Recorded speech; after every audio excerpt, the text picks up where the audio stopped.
What's up, everybody? Welcome back to Voices from the Mausoleum. This is like the least I've had going on in a video that wasn't like effects. And if that doesn't tell you what a shit show my week has been. So it is the night before we leave for the Mothman Festival. Mike and I are leaving in the morning. We are driving halfway, staying, and then driving the rest of the way Friday morning. Festivities don't start until like later that night, so we're not gonna miss anything. But I've had such a crazy week. I got a new job, so I start like a new job as soon as we come back, trying to get my house ready for me to be gone because I'm gonna have somebody coming to stay here, and then like getting our shirts and our cups made, and like all like getting my car ready for the trip, and like all these other, this is such a, I'm just going to complain really quickly. So I get my nails done on a semi-regular basis, but because I don't want to pay to get them done all the time, I don't believe you have to go every 2 weeks. Do what you want to do, but I'm not doing it. 2 weeks ago, I got a new set of nails, right? And I was like, well, maybe I'll go and like do a polish change for Mothman or something. But the edges have come up so bad. They're like ripping my hair out. Like my nails have become like a horror story. Anyway, so I've had videos to edit and get up for the weekend, so I don't have to worry about it once we're gone, including like my Found Footage Friday, this video, and then my Spooky Sunday stories, which, yes, will be posted on the YouTube channel with updates tomorrow. Anyway, so I don't have a guest for this conversation, but this is going to be a Saturday horror movie review. I've had a lot going on. I have a very busy week. It's like not 10 o'clock the night before I'm supposed to go out of town, and I don't have shit done. So I'm usually better prepared, but life has been very chaotic the last 6 months, and I need a fucking vacation. So with all that said, let's jump into my Saturday horror movie review. I did a brief 1 minute short or whatever about this movie. Hopefully I've already remembered to post it. I have so many things to schedule and get out. If you don't do content and you're not aware, it's a lot of work. Please share our stuff, help our work, like get out there so other people can see it. Anyway, so I have, I did my short on it, my no spoilers, just like my initial thoughts of this film, but I want to do a little bit of a deep dive because I really did enjoy it. So Shudder has a new original movie called Saloum or Saloum, Saloum. I'm probably butchering that. I deeply apologize. Pronunciations are not my strong suit. Neither is organization. So anyway, yeah, so let's jump into it. So I watched this just the other night. It just came out. I'm gonna look up the stuff for it really quick. I posted about watching it on Twitter. There was a few people that or at least 1 or 2 people I think that had talked to me about it afterwards. But yeah. So it's weird. It says it came out in 20. Am I dumb? When did this come out? It may have just come to Shudder. I think, okay, this says it came out in 2022 or 2021. It's considered a horror thriller. It's an hour and 24 minutes. I have no idea how disastrous of an episode this is going to be. Mike and I are going to do a deep dive into Nope, but I didn't want to rush the episode because we have so many things that I want to talk about and he wants to talk about. So we are going to film that when we get back. That hopefully will be ready by next Saturday. I just don't believe in putting out content that doesn't have, time to I want it to be quality, and this is going to be a relatively short video because it's just me talking to myself. And anyway, so that episode is still happening, but it will probably be next Saturday. Okay, so Saloum came out, I guess 2021. It's considered a horror thriller. It's like an hour and a half long. Currently, it has a 6.4 out of 10 on IMDb and 95% on Rotten Tomatoes, a 4.4 out of 5 on Shudder, and 88% on the Google. Let's see. In 2003, a trio of mercenaries escaping a coup in Guinea-Bissau take refuge in a hidden region on the Saloum River of Senegal, but something from beyond the grave awaits them there. So if I had to give this a rating, my rating would be like a 7 out of 10, maybe 7.5 out of 10. As far as Unspoiled goes, I think that This is it reminded me, the beginning of it reminded me of, I don't know if you guys have ever seen the action movie Domino, but it's very like gritty and dark and like kill for hire kind of thing. And like it just kind of reminded me of very similar energy. But it's, I believe it's in French. So it does have subtitles, which if you're like me, doesn't matter. But some people want to know that ahead of time. So you do have to read it. But yeah, so it starts out like it's very like a little like you think you're gonna get into like this little bitty action like kind of thing, and like you get through the story and there some things happen and they end up having to land early and they go into this like little town and it's kind of strange some of the things, and there's this one character in particular that has like this secret life, like something has happened but we don't know all the pieces yet, and they don't unfold until much later in the story. And then, and this isn't a spoiler alert if you've seen the trailer, but it also adds some supernatural elements that I thought were actually really well balanced with the first half of the movie, because I'd consider it like one of those kind of movies where it's like almost divided directly in half. Like half of it is this like mercenary, like trying to figure out what's going on in this guy's past, what happened to make them have to land, because there's some stuff going on with that. And you're like, okay, like where is like how what's going to happen, and there's these weird situations and these people they meet. And but then when the supernatural element comes in, it's very I felt like it did not disrupt the flow. And sometimes when the first half of a film is one way and the second half is another, the flow doesn't make sense. It doesn't add up. It flowed very well into those supernatural elements. And I thought that was really well done. Yeah, the acting and stuff was great. It looks good. The cinematography, some of the shots are really cool. No complaints on any of that stuff. And it was super engaging. Like I feel like it had my attention. It kind of drops you like into some like serious stuff, and it's keeps you like engaged the whole time. And yeah, it was really good. I enjoyed it. If you have gotten this far and you've not seen this film, it is on Shudder streaming. If you have Shudder, definitely go check it out. It is a solid add to your horror movie bucket. Yeah, so I'm just going to jump into a few thoughts unspoiled, and then I'm going to wrap up this episode because I have a lot to do. But so I think the middle of the story is like probably the strongest. Like I felt engaged wise, like I was really like into what was going on. So what happens is when they fly out from their newest mission and they're on their way somewhere else, they're called the something hyenas. I can't remember the name of the group now. Sorry, I'm totally spacing it. But it was I'll put it like right here. So anyway, they start to lose fuel and they have to land the plane. They don't have a choice. And with them, the three of our main mercenaries is this person they're supposed to be getting back to the cartels after their job. Like they are paying money to get this guy back alive. And so he's essentially, I guess, like a prisoner, I think is kind of the impression I got. But anyway, so they have to land. And when they land, that's where they land. They land in Saloum. I hope I'm pronouncing that correctly. And so, and right away, like right after they land, you get this energy, like, or maybe be a little bit before, but our main guy definitely has like something from his past that is obviously going to come up in the future. Like you just know. He's essentially the leader of this band of mercenaries. So when they come to this little town, they don't have much in the way of like, they have a lot of gold from their job that they just did that they picked up on site, but they're not like, paying to like stay where they are. So the guy like tells them they have to do stuff around the camp to help. Right. And so the main guy tells them, he's like, yeah, like I've been here before. And he's, trying to see, they're all trying to fit into their surroundings. And they meet this girl who's deaf and mute. And they learn at this very awkward dinner scene that she was actually at the place that they just came from. So she knows who they are, but she hasn't told anybody. And so she and the guys are like signing back and forth together, but nobody understands what they're saying. They're the only ones that understand. And she tells them, you either have to take me with you or I'm going to tell everyone who you are.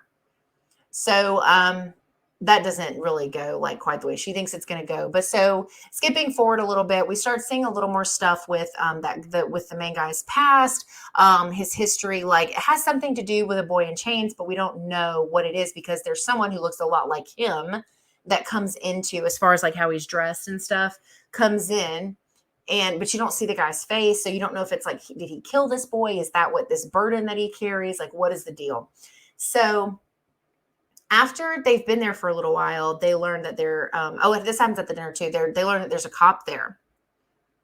The cop figures out pretty quickly when they all go on their separate little task to do for the camp that who these people are. And so he calls for backup. So basically what ends up happening after that is there's this big scene where there's this big dinner scene, a second dinner. So Chaka is the leader of the hyenas. He's the main guy. So he learns that their host, or he outs their host, Omar, as this abuser. So the man that we see coming into the tent or the room or the building that they're in ends up being him. And the small boy is actually Chaka. So he escapes. And so as he's telling this story, everyone's like, oh my God. And the cop is like, oh, like, what do I do? Because he knows things are about to get real crazy. And so and Chaka gets up and just shoots Omar. And then he walks over and he shoots him again and again and again. And then this is kind of where like the first half of the movie ends and we get into the second half, which is the supernatural elements. They talk a lot about the spirits that are around. And essentially the spirit, once you can hear it, it kills you. So like the first person that dies is their little hostage guy, and he starts like throwing up blood and bleeding, and like it's like this big mess of like he just falls apart. And so they have to like put headphones on and stay. And the woman that's deaf and stuff, like she's fine because she can't hear them anyway. So so that was kind of neat. And then there's like a part where they go and take supplies to another part of a town near them. And the guys that live there have like their ears messed, like their ears are like almost missing or like sewn. I don't know. It looked kind of like scars, like they had gotten rid of their ears on purpose. And then that of course leads like, oh, that's why. So leading into that, they start moving around from building to building to try to figure out how they're supposed to escape this angry spirit that like wants to take them out. And so one of the things that happens while they are going building to building is that Chaka finds a building full of boys. So he confronts one of the other guys that had been staying at the camp with Omar. And he's like, what are you doing with them? What are you doing with them? Because obviously he knows to some degree, right? And this is when the guy tells him that he uses the kids as a means to be in favor of these spirits, I guess. And so basically he tells him, he's like, no, like he found this entity here. And that's why he keeps the boys. And so this last, I feel like the last part of it moves kind of quick. There's a scene where they lose, I think the guy with the white dreads, his name is Rafa. Maybe one of them is Rafa, one of them is Awa. But he's sitting and he tells them he's like the spiritual one. He's the one that's kind of our like foot in the door for supernatural because he has a couple of like magic type, just these like spiritually inclined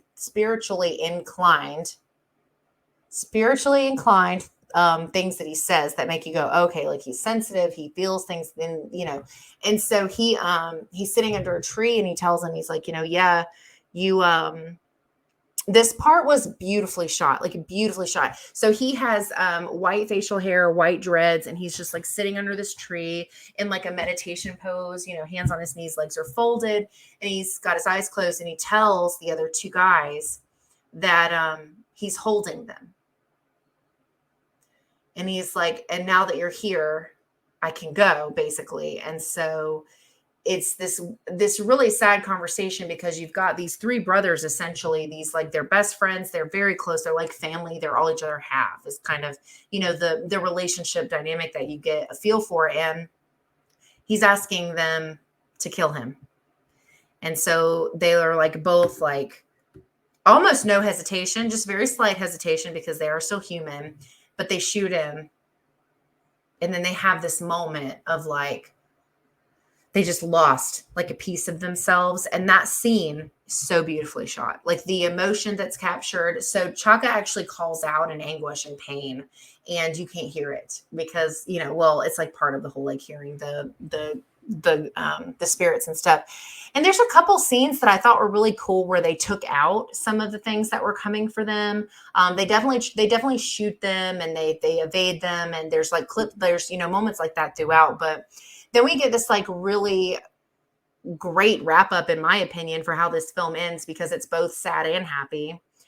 So Chuck has a very, very bad fear of water. So when they get ready to escape, it's just the woman that we met earlier, that she's throughout the film, but she's the deaf mute person from the place they had just been from.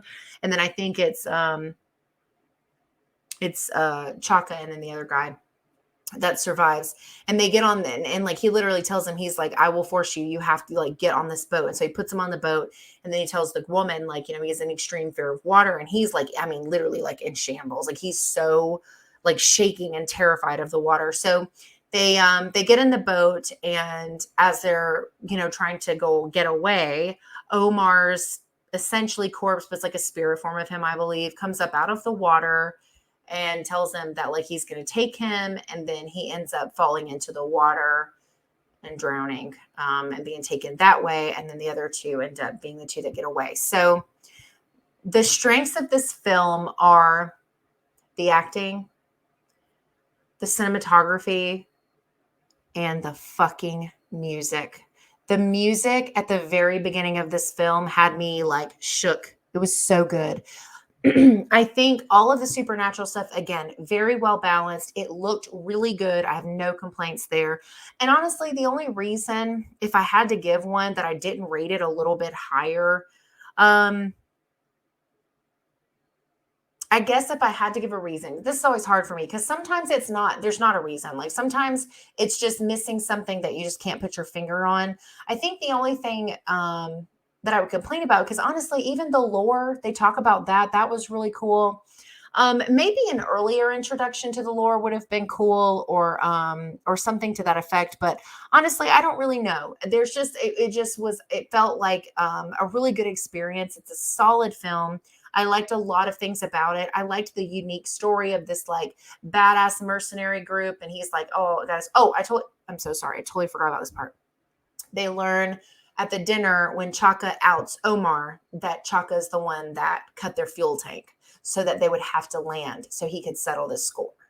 I forgot about that. Sorry. And so, anyway, but yeah, it's a beautifully shot movie. The writing is really strong as well. The characters are believable, and the actors and actresses did a great job. You like who you're supposed to like, you hate who you're supposed to hate. And the people that remain ambiguous until most of the movie, you're like, oh, I don't know how I'm supposed to feel. Like that gets across very well. Definitely recommend checking out Saloum on Shudder if you have not seen it. Let me look at the actual release date, because IMDb says it's a 2021, but sometimes right now it still says that from films that were supposed to come out and didn't. So I just want to make sure I'm not crazy. I just want to look at like the actual release date. Yeah, so see, the trailer is marked as 2022. Blah, blah, blah. Yeah, this was really good. Oh, damn. Okay. September 8th is when it came out of this year. So it is new. I need to add it to my 2022 list because it definitely would be in the running for top for the year. I loved it. It was really good.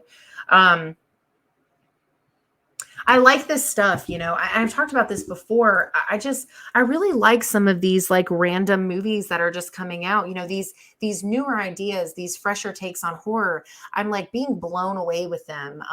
This was a really good film. I enjoyed it a lot.